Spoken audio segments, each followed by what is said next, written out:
Hey everyone, this is Kat of Wondering Soup, and I'm coming to you today with some more information. That's what we do here at Wondering Soup. Give you a little bit of information and some insight into our life as well. But last year, in the middle of the Panera Bread, or toward the end of the Panera Bread, I published a blog post on our wonderingsoup.com site that basically gave the best destinations for people who were looking to expat and that they were LGBTQI and of color. You can take a look at it here. So again, that was the one that I wrote out a few months ago, and I was sitting around and I was like, things change.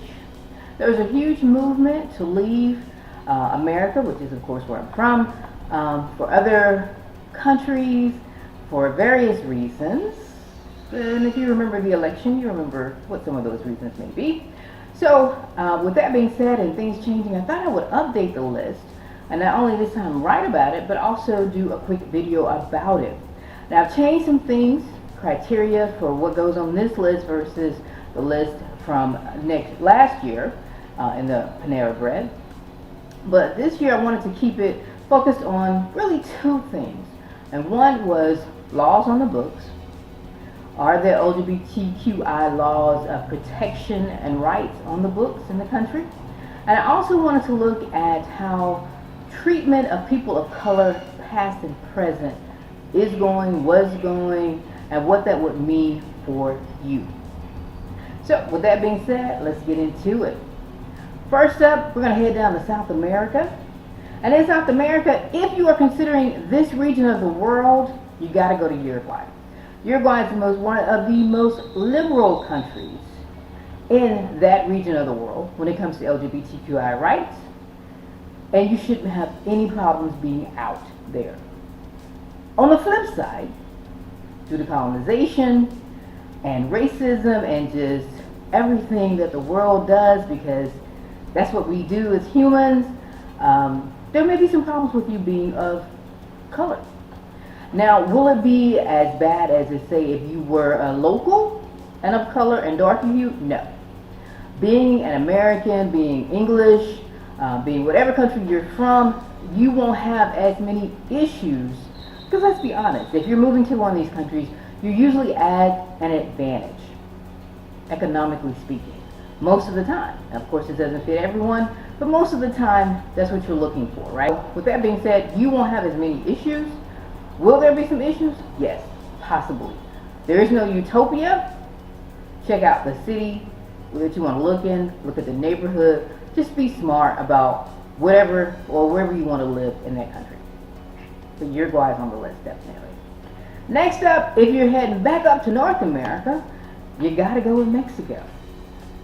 And I know you're probably like, why not Canada? But Mexico is good because, hey, I live in Mexico now, right? We've been here 6 months.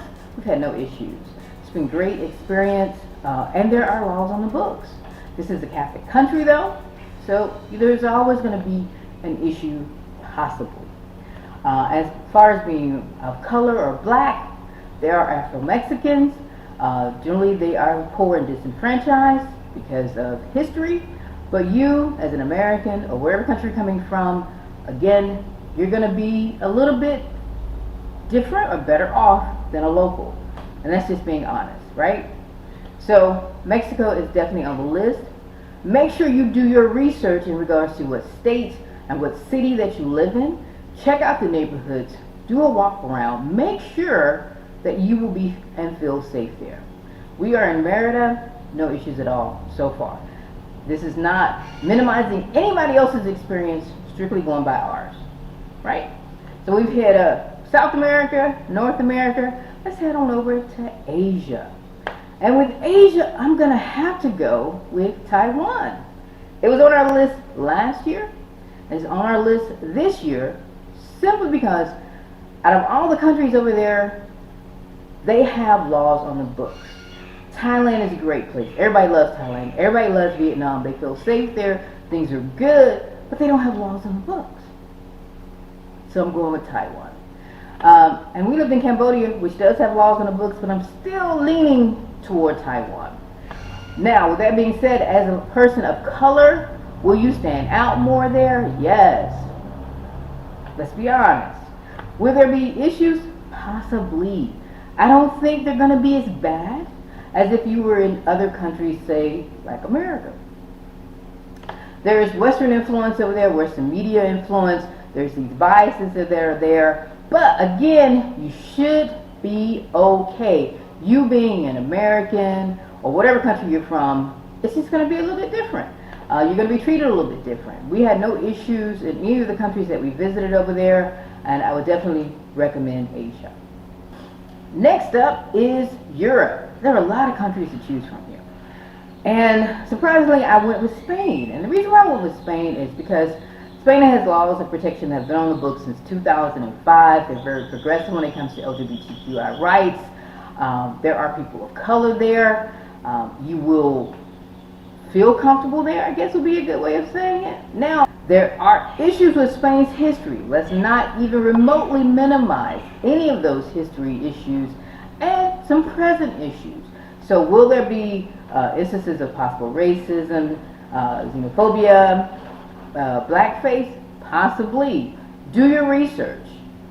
Look for pockets of people like you. And that's just being honest. Sometimes it's okay to be in an expat bubble. And this is maybe one of those times when you first get there, you may seek that bubble, and then you can, spread your wings after a little while. But get comfortable first. Nothing wrong with being comfortable, people. Nothing wrong with it at all.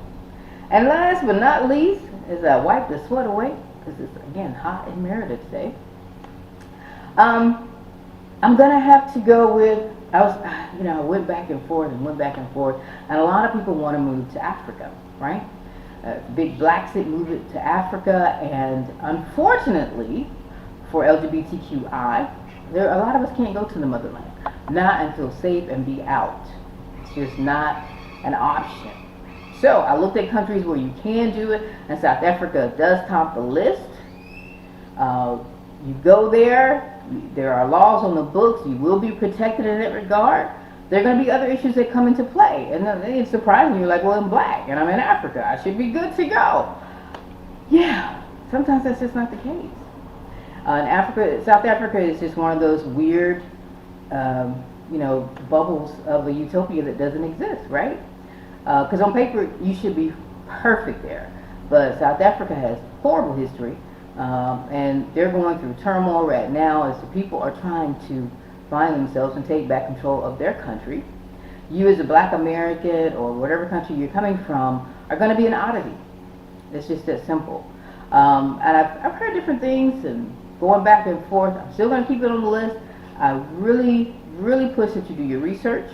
Figure out what neighborhood you're going to live in, what city, what state, what all that stuff like that when it comes to South Africa, and you should be fine.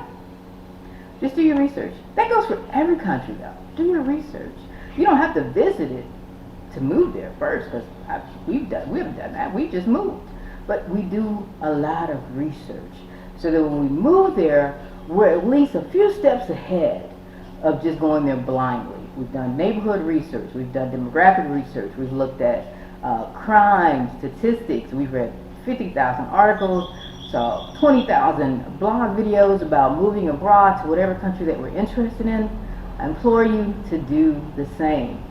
But this is our list for 2021 of the countries that are the safest for LGBTQI people of color to move, relocate to, or even to visit. Because you don't have to always move. But these should be on your list and your radar. This is not the sum total of life in the entire world, but these are just the 5 that we're recommending this year. I am Kat. This is Wondering Suit. We'll see you on the next video. Peace and love, y'all.